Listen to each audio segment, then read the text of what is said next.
Lei va dal psicologo, oggi viene qui, ce lo spiega, è la Spicu.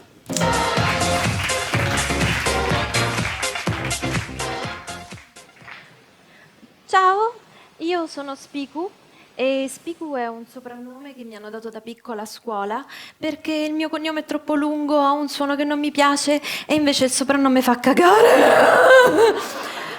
Questo, quello che faccio, è un gesto che mi ha consigliato la mia analista, perché io sono in analisi, e serve a scaricare la rabbia, perché in me c'è tanta rabbia dentro. Però per fortuna nella mia vita c'è mia madre, con cui ho un rapporto bellissimo, perché io amo mia madre e anche lei ama mia sorella.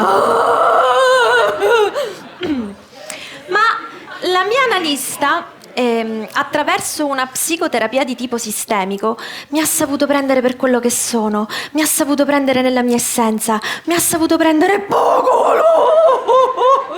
e mi ha consigliato dei percorsi alternativi, come ad esempio lo yoga, che mi ha aiutato tantissimo nella navigazione verso la pace dell'anima, con gli esercizi di meditazione, gli occhi chiusi, le braccia aperte, le gambe incrociate e l'emissione di suoni magici. Io mi sono sentita una libellula, mi sono sentita una farfalla, mi sono sentita una scimoneta.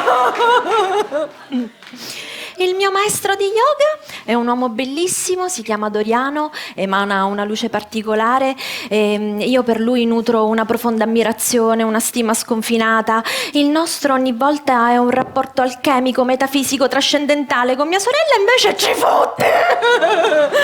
Ciao, ciao.